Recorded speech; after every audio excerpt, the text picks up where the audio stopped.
Be very careful not to compromise your Islam, because some people who have nuclear bombs, who build aeroplanes, who seem to have lots of money, and who seem to have lots of technology, and they seem to have done amazing things, so we become so awestruck that we think, because they achieve this, everything they say must be right.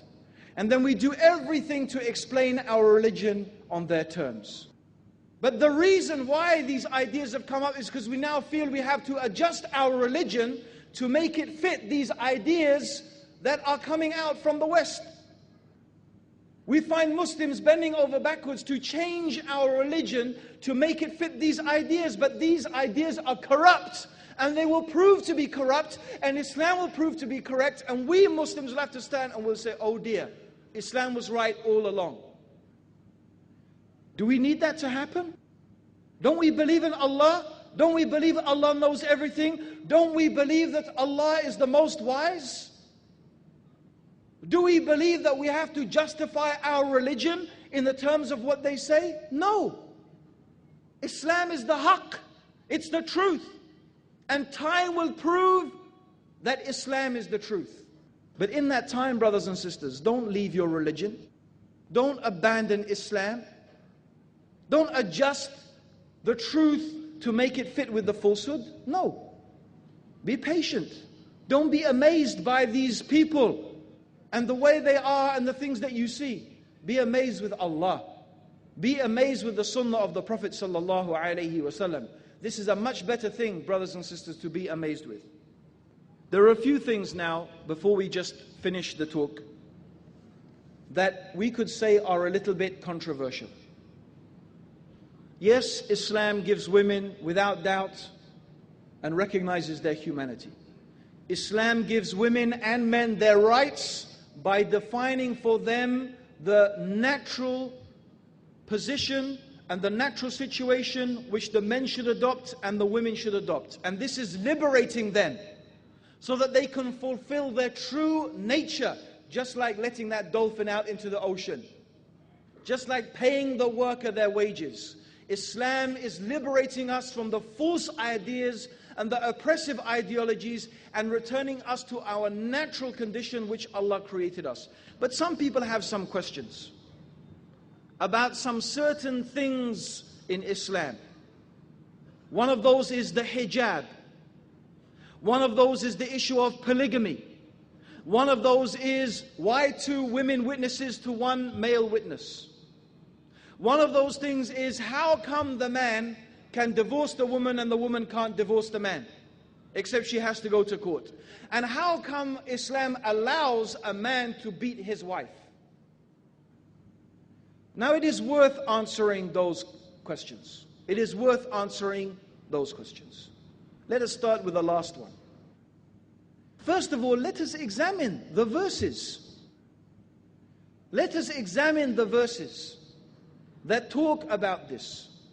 The Quran does not say, and the man can beat his wife, just like that. The Quran is clearly telling, first of all, that Allah has given the man a responsibility to ensure that his family, his wife, his children are following the straight path that leads to Allah, the straight path that leads to paradise and goes away from the hellfire. This is the responsibility the man has been given. Now all of us recognize, for example, any government has the responsibility to care for its citizens. Is that true or not? Yes? And does not every government have the responsibility to prevent criminal action? Yes or no? Isn't it the responsibility of government to arrest the thieves and the murderers and the rapists, and to do something with them to prevent that happening and to prevent that evil spreading in society? Is that not the duty of government? Yes or no? And don't we all recognize that governments are allowed to use some type of force in order to arrest such people and to prevent them from their harm? Yes or no? Is there one place on the face of this earth, except maybe some little island somewhere there's only 10 people, and they're all related maybe, where you don't have a police force who has to arrest people, who prevents riots, who prevents evil? Is this true or not? You have every country, every place in the world, this exists. Yes or no? Yes.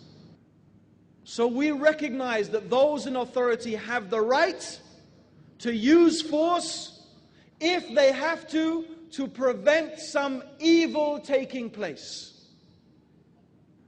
What is the problem, therefore?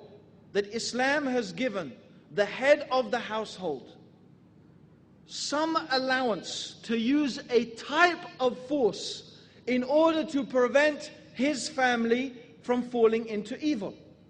And that force has conditions on it, and it has prerequisites to it.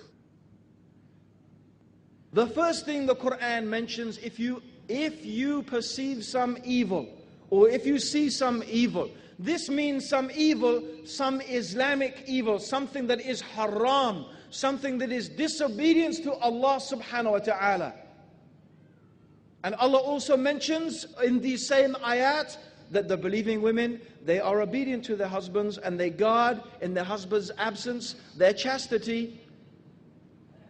So if someone sees that his wife is going astray or his family is going astray, then Allah has given a system of correction to prevent this crime that will lead to something much worse than prison, lead to the hellfire.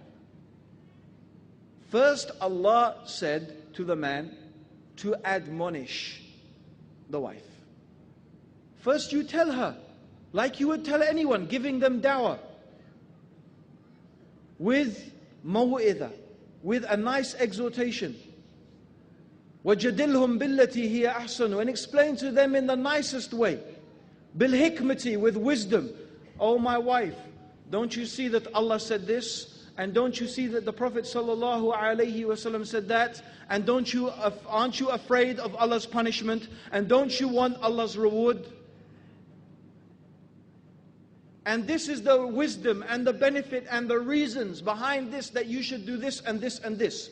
So this is the first stage of advising his wife, of exhorting her, of teaching her, of reminding her. If this does not work, then he can take another step. And another step is that he turns his back on her in the bedroom. He turns his back on her because it is something the wife loves from the husband, that he is affectionate towards her, even in the physical sense. It's something that the woman loves from her husband.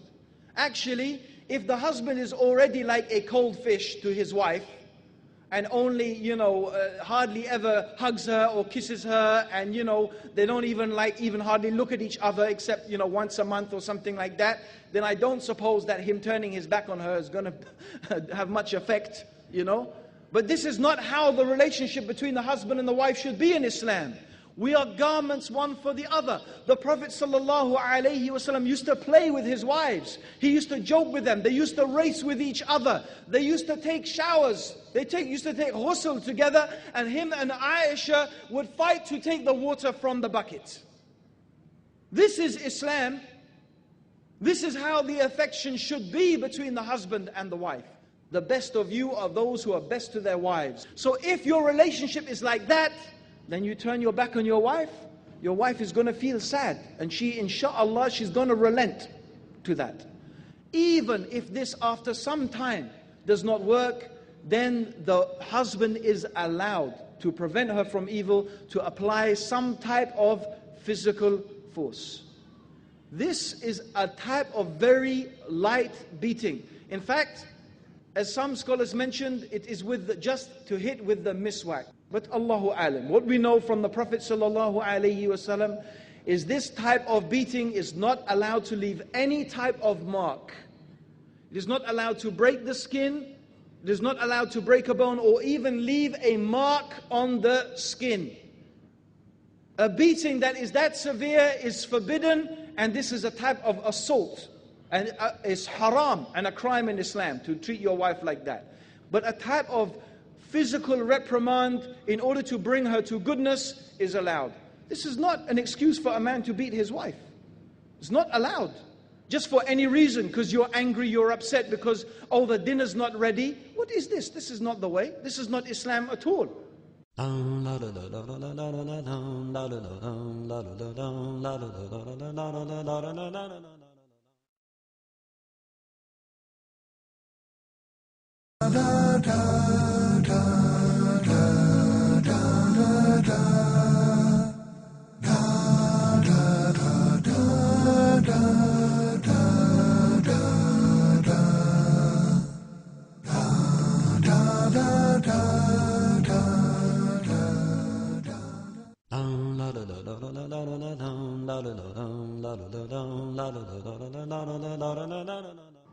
In fact, the Prophet ﷺ hated that people should beat their wives. He did not like that people should beat their wives. In fact, he said, the best of you are not those who beat their wives. And in fact, he used to prohibit it until Umar actually came and complained that we cannot keep the women under control, that we have to allow some type of physical thing for us. And the Prophet allowed it, but he said, but the best of you are not those people who do it. You shouldn't ever have to even raise your hand at your wife. But in an extreme situation, Allah has given the man a degree of authority in order to prevent them, to save them from the hellfire, then this small type of allowance has been given. This is to do with the fact that Allah has given the man that responsibility and that authority, and Allah will question him about it. Okay. The second thing is about the witnessing. 2 women witnessing to 1 man. This is due again to the nature of the woman and the nature of man in society. In general, in Islam, the woman is the one who cares for the children, who cares for the family, and she has that task and that responsibility. Whereas the man in general is the one who is earning the livelihood, earning the money, and that is his responsibility. Therefore, in these issues of financial transactions, we need 2 women witnesses, one to remind the other. But this is only in this area. There are other areas where women are more expert. For example, in the issue of childbirth, or in many other issues, we could say that the women are expert and we don't need 2 women witnesses for 1 man. In fact, the witness of a woman will be more valuable than the witness of a man in those instances. But it is only in this specific, some few specific cases that Allah subhanahu wa ta'ala made that the case. Now, the issue of polygamy. Actually, this is going to be, maybe sound strange to people, but polygamy is not for the men. It's not for the men. Anyone who was in polygamy, any man who's in polygamy will know that the polygamy is not for the man. I know, I was there once, okay? And believe me, it's very, very, very hard. Really, polygamy, you know, the men, they dream, of course. They say, oh, 4 wives, you know? Oh, fantastic. Yes, yes. That's your dream only. Actually, the reality is that polygamy is something that is for benefit for the women. But very few women realize that, and very few women take advantage of it. It's very sad, actually. On the behalf of the women, it is sad. Because really, the benefit of polygamy for the woman is for those women who are divorced, and those women who are widowed, and those women who do not have a husband to care for them. The benefit of polygamy and the wisdom behind it is to allow those women to enter into a proper, fulfilling relationship and not to fall into something haram. I'm not saying this is the condition. It's allowed in Islam for a man to marry 4 virgins, but this is not the benefit. This is not the wisdom. And all of the marriages of the Prophet ﷺ, except the marriage to Aisha and Zainab. And both of these were ordered by Allah through revelation. Both of those marriages were ordered by Allah to revelation. But if you look at all the rest of the marriages of the Prophet ﷺ, every one of them had a social or political benefit. Either the benefit was in building the relationship with some tribe, or he was helping one of the wives of his companions who had died, and he did it out of care for them, and so on and so forth. All of them had a benefit. And in fact, this is something that in society generally is beneficial for the women. And it's advantageous for the women. And if the woman could only get over her jealousy and understand that benefit and love for her sister what she loved for herself, and none of you truly believes until you love for your brother and your sister what you love for yourself. If they realize that, they would understand the benefits of having another sister or another two sisters that could help you with your house, with your children, with their education. And really there are societies, Muslim societies, who understand that benefit and really get so much from this thing. So actually polygamy, alhamdulillah, it may be harmful for the first wife because she has to share her husband, but since when in Islam are we only concerned about ourselves? This is not our religion, to be so selfish and to be only concerned about yourself. So Islam is something you see even in the issue of polygamy. It's something that is helping the women as well, of course, as helping the men. Because another thing I mentioned is the men have a certain weakness. And that weakness that they have without a doubt is in controlling their sexual desires. So Allah has given all the halal way for the man to fulfill that. The halal way. This means we've got no excuse for girlfriends to visit prostitutes and to have all these haram things, which you find the people, they talk about one man, one wife in America. You know what Bill Clinton was doing? Monica Lewinsky. And then there was the now dead president of France, Mitterrand. In his funeral, suddenly there appeared a woman and 3 children. Was his mistress for 20 years. 20 years this man had a mistress and 3 children by them. This is the hypocrisy. And you find many of the men in the West, yes, they have one wife, but they also visit prostitutes and things like this. It's very common. This is the hypocrisy. But Islam is the just way that's giving everybody their true rights. Now, one thing we want to talk about finally, hijab. Actually, hijab is one of the very many beautiful things from Islam. And it is not something to oppress the woman. But I have to say something very important, brothers and sisters. And this goes back to the whole idea of freedom and subjugation. Every society recognizes that the human being, each individual human being, you, me, individually, all of us, men, women, children, old people, young people, we have certain rights as individuals. Yes? But we also live together in families, in villages, in towns, in cities, in countries. We go to schools, we work in companies and organizations. Human beings are social beings. We are not just individuals. We also work together and live together in communities. And we all recognize that for the sake of the community, some of the freedoms of the individual have to be limited. For the sake of the public good, we are not free. It's really ironic right now that what is going on in America since September the 11th, George Bush is saying, in order for you to be free, I have to make you less free. So in order to preserve our freedoms, I have to make more laws that are going to make you less free. So to be more free, you have to be less free. Does that make any sense? No. It's double speak. Double speak. But what he's really saying is in order for us to keep on living our way of life, we have to make some laws in order to take away some things from our way of life. But this is just what every human being has been experiencing the whole time. I'm not free to go and sleep with whoever I like, or murder whoever I like, or take the property of whatever I like. Am I free to do that? No. Am I free to insult anybody in any way? No. I am not free to do that, because if I do that, the harm will come to society. So we all recognize that in order for the public good,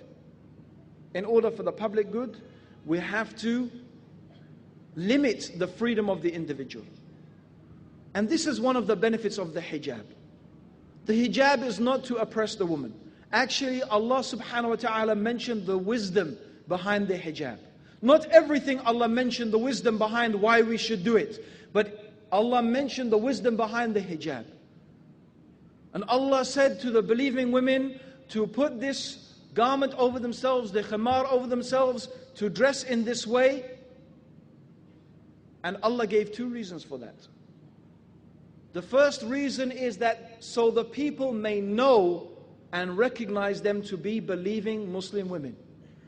And the second reason is that they may go unmolested. So the first reason is, it is a type of uniform. It is a type of means of recognition. Because the way you dress makes a statement about yourself. It's a fact. And you know what is a fact in courts all over the world? In America, in Britain, even I read about here in India. Many women who have gone to court and who have been raped, either the rapist had a very small sentence or no sentence at all. And due to what reason? Because the woman was dressed in a very provocative manner.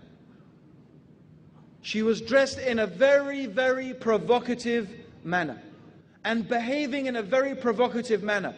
And this is something actually that happens to the man. When the man sees a woman dressed in a certain way, behaving in a certain way, something happens to him.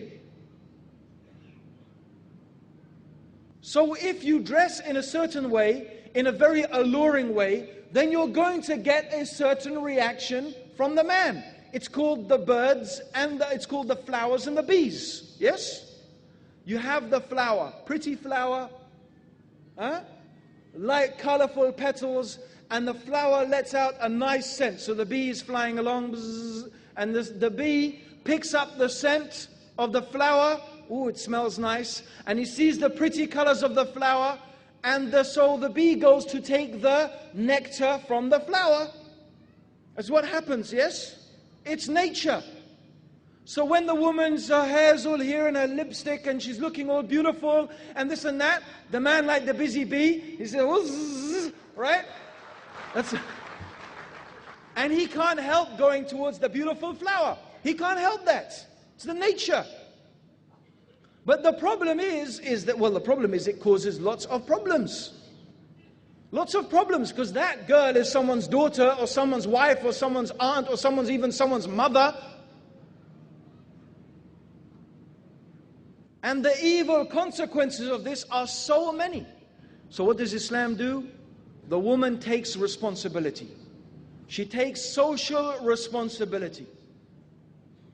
She cuts the doors to this evil by covering her beauty. Her beauty is for her husband. She covers her beauty. And also when people see her, they say, no, this is not a woman who is interested in hanky-panky. This is not a woman who's saying, come over here, talk to me, don't I look beautiful? Maybe we can go out tonight. No, because she's dressed. She's covered herself in loose clothes. She's covered her hair. She's covered her face, her hands maybe even. And it makes a very clear statement. I am not interested in these things. I am a Muslim woman. I am a believer. I am for my husband and my obedience is to Allah.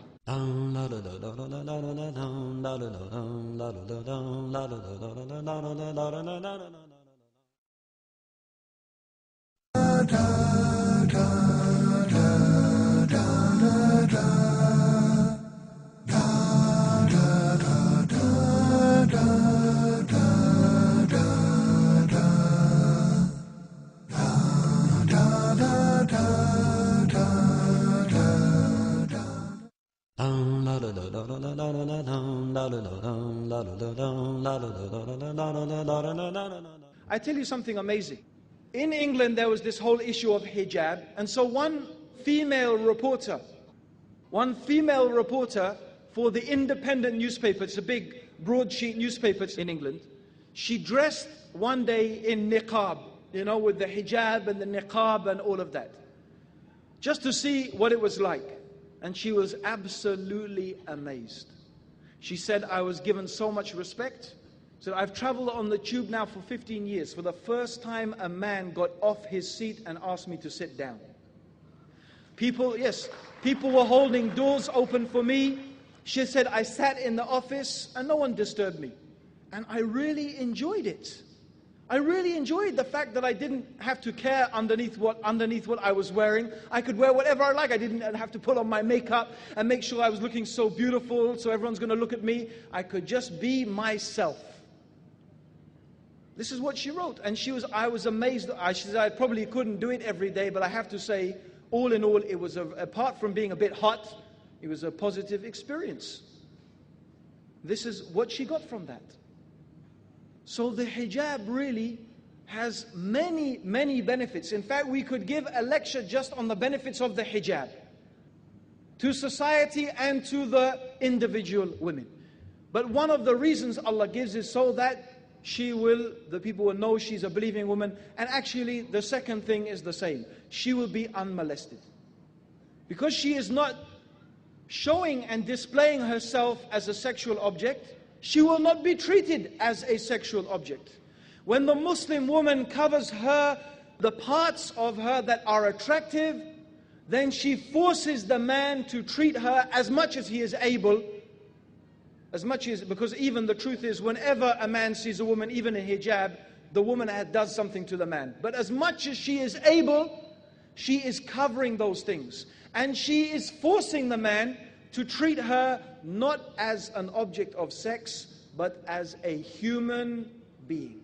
You see, brothers and sisters, when you see these women all dressed beautifully with everything and their hair everywhere and everything, and she says, but I don't know why the man, he doesn't respect me for my mind. Because sister, lady, we're too busy looking at everything else to think about your mind.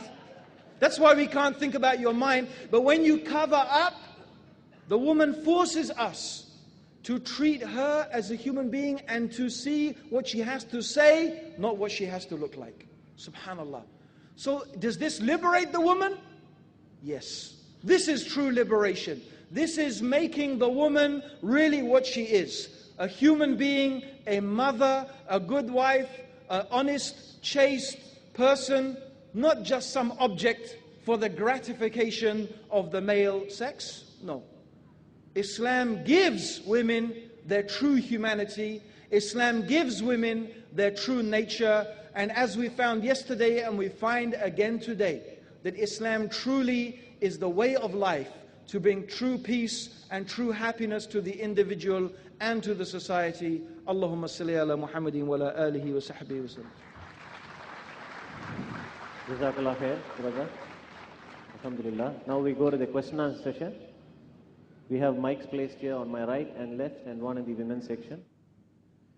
If there are any non-Muslims who are interested in asking questions, they need have to limit to the topic. They can ask from anywhere, any doubts can be cleared. And we have a first question which was placed by a brother, by Narayanan. What is the position of women as per the Quran? Are they given equal right compared to men? Will you recommend equal right in the modern world? The question, we asked him to come here, so now I request Brother Green to give an answer to this. My whole lecture was answering this question, in fact. But anyway, as I made it clear, maybe I didn't make it clear enough. In general, Islam gives men and women equal rights. Equal rights. Whatever Allah has ordered to the men, Allah has ordered to the women. In general. Whatever rights Allah has given to the man, Allah has given to the woman in general. So generally the rights of the men and the women are the same. What Allah has ordered for the men, Allah has ordered for the women. There are only a few exceptions. Number one, we need two women witnesses to one man witness in crimes, so on and so forth. We need two women witnesses to one man. That's one difference. The other difference is in inheritance. The woman only inherits a half of what the man inherits. And this is not injustice at all. Absolutely not. And it's not inequality at all. In fact, it is amazingly generous to the woman, because Allah did not oblige the woman who inherits to spend any of that money on her family, on caring for her family. That is the obligation of the male members of her household. Allah made men the maintainers and protectors of women. If not her husband, then her father. If not her father, then her brothers and her uncles, and so on and so forth. They are obliged to maintain and protect the woman. The woman should not have to go out and work. It's her right to stay at home. It's her right to look after the children. And if the male members of her family cannot do it, then the society and the government have that responsibility. So when a woman inherits, it is only for her. When a man inherits, he has to spend from that money for all of the women under his care in the family. So that is justice, that he gets more, because he has much more obligations.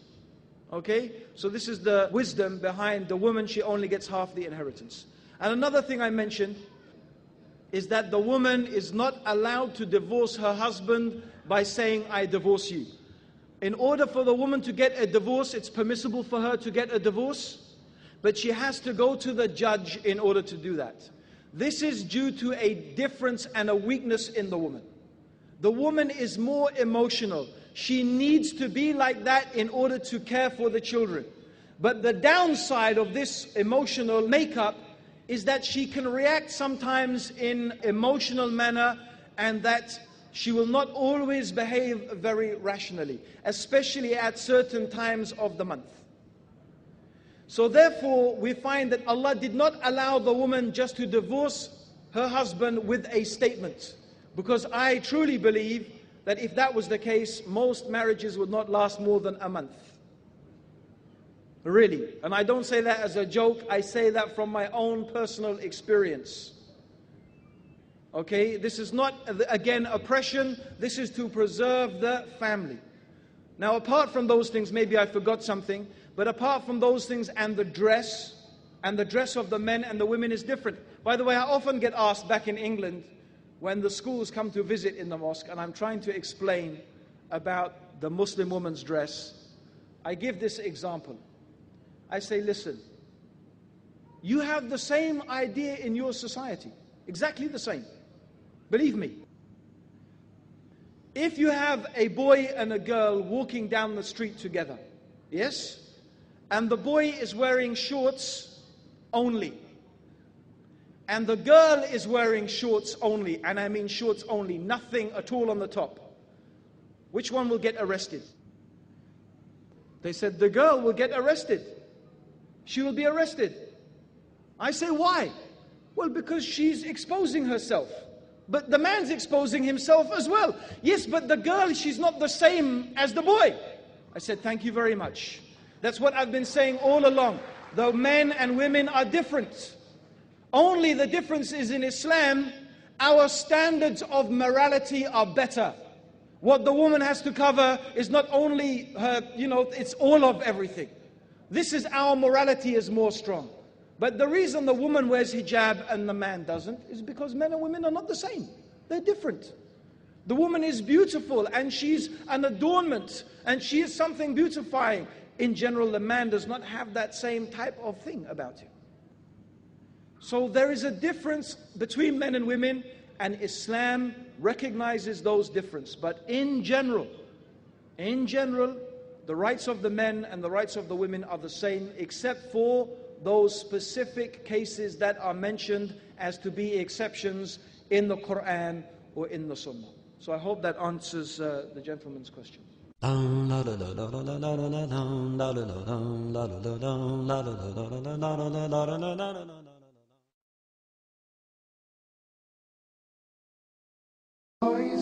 chances, dreams and goals, many mixed emotions in my heart and soul. For some I made a plan and did the best I can. If God wills, things can happen. After all, I'm just a man.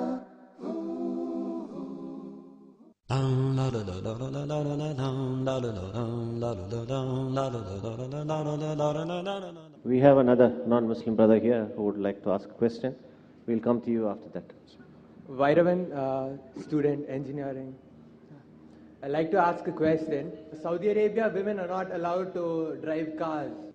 So basically, what are they allowed to work? I mean, what kind of work are they allowed to do? Each country has different cultures and different needs. Have to take into account the different cultural sensitivities of their people.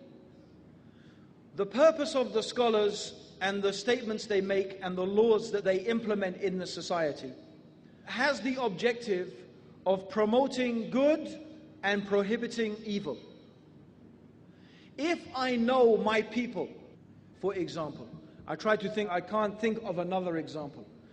But if I know that my people, for example, if they do a certain thing or they meet in a certain way, then that is going to lead to violence, or that is going to lead to some type of big evil like fornication or something like that, yes? Then my duty is to prohibit that thing from taking place, yes? Maybe in England, they say the English are very cold. I don't think that's true, actually. But anyway, they say the English are very cold. And maybe the people in England do not have this problem. Or because we in England have now 100 years, we've had 100 years of women and men participating a bit more equally in society. Yes?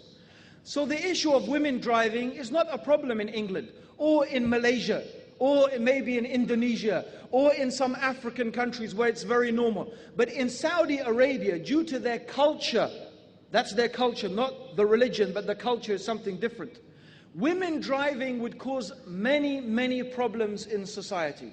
So the scholars said, in Saudi Arabia, the women should not be allowed to drive because it would lead to many, many problems. Maybe in 20 years' time or 30 years' time, it will change. And we will see.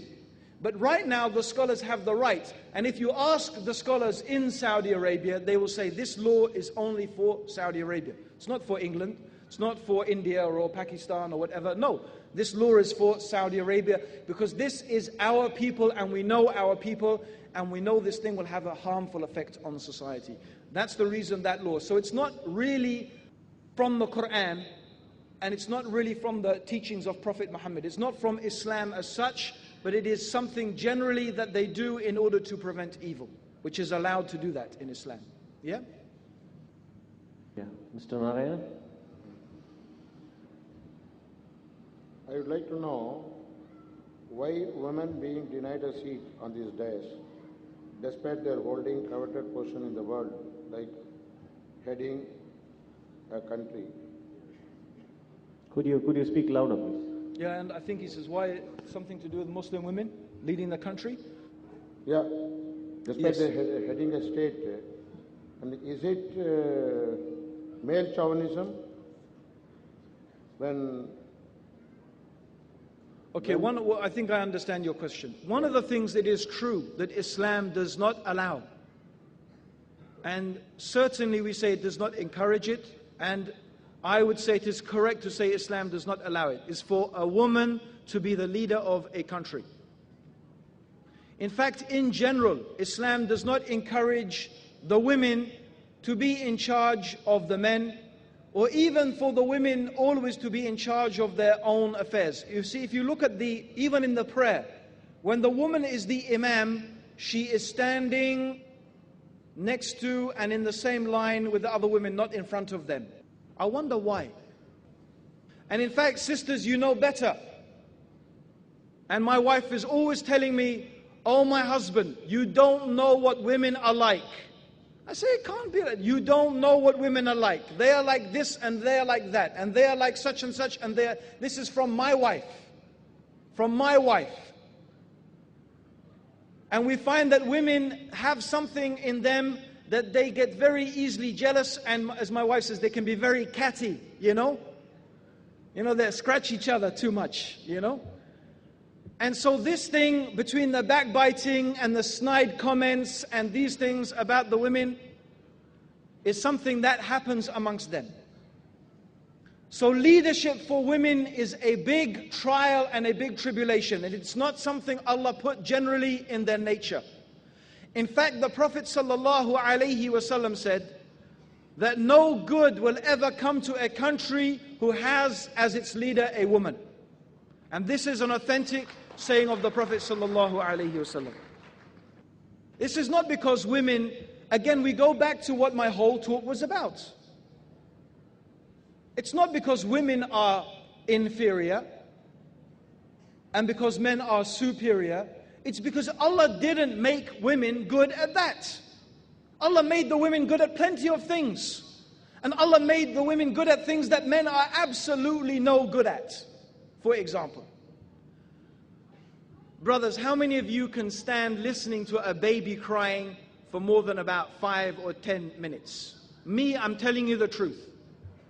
If the baby is crying, I'm saying, someone pick out that baby, someone stop, do something. But for some reason, the women, they can listen to a baby, and they have to.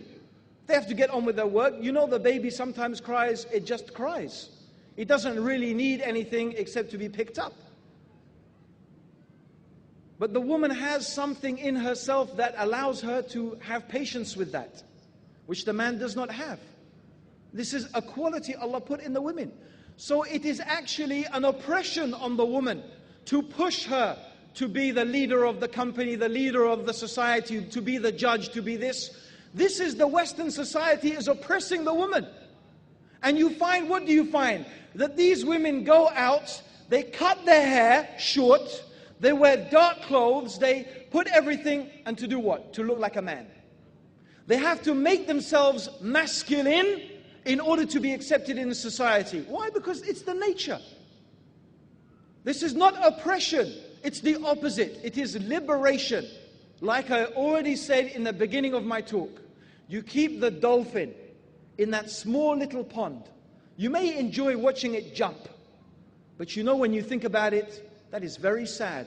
And that's a horrible thing to do to the dolphin.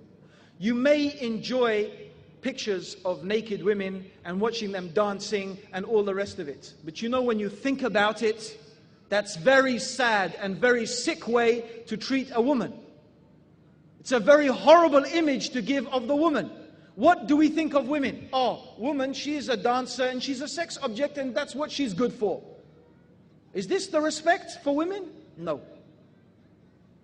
So as I re-emphasize again, Islam is liberating the woman truly by returning her to her nature, and the man by returning him to his nature. It's not oppression. It's recognizing the differences between men and women. We'll go to the sisters and get back to you. Sisters, please. Assalamu alaikum wa rahmatullahi wa barakatuhu. MashaAllah, Allah has given me a very good husband, 3 good children, 2 daughters and 1 son. My son asked me, Ma, what does it really mean to say that paradise lies at the feet of your mother? Is that the question? Yes, I have to give him an explanation. Yeah, it's a very good question. Okay, I just wondered if you'd finished. Okay, that's yes. What does it really mean? That's a lovely question. And it's lovely because I think he wants to go to paradise. Alhamdulillah. And he realizes that, yes.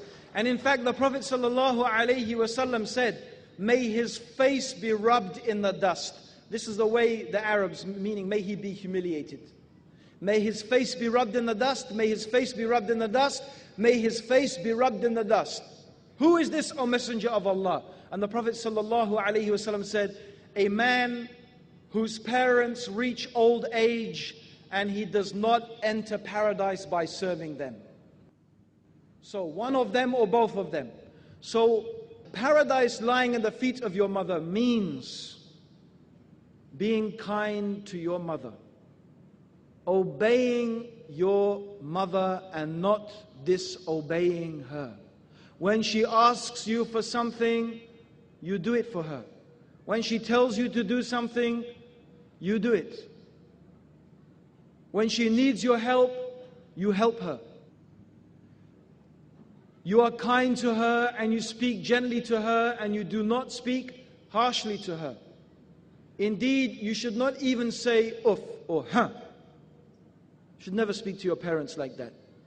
This is the respect that you should give them. So this is what it means really in reality that paradise lies at the feet of your mother, means serving her and being kind to her and being good to her. And at the very highest level of being kind and being good means to advise her about her Islam. If you see her doing something wrong, to encourage her to do the right thing. And at the highest level of, and in equal with that, also does not mean that when she tells you to do something that is haram, you go and do it. No. How is that helping your mother or serving your mother? That is only helping her to go to hell. Some people have this wrong idea. They say, oh, Allah said, obey my parents, that's why I'm working in a bank. That's why I'm marrying this bad woman who doesn't even pray. No. And there are some things I have to say also, that the mother does not have a right. It's not her right to say to her son, marry this woman that he does not want to marry. She doesn't have that right. Because you know your mother will die. Your mother does not have to live with that woman. Your mother does not have to, in the nighttime, go in that room alone with the woman. That's not your mother doing that, that's you. So this is not the right of the mother. Although the son should respect his mother and listen to her advice. It's very important actually, although this is not my topic, and I think Abu Alia, he already covered this. I didn't listen to all of his talks, so maybe he covered it already, and you should listen to his talk on that. But it's very important for us to understand that the son has certain rights that are his rights. It doesn't mean the mother can order him to do everything. But in those other things, like helping her and serving her, he should do everything that he can. And this is what it means, and Allah knows best, by paradise lies at the feet of the mother. Wallahu alim.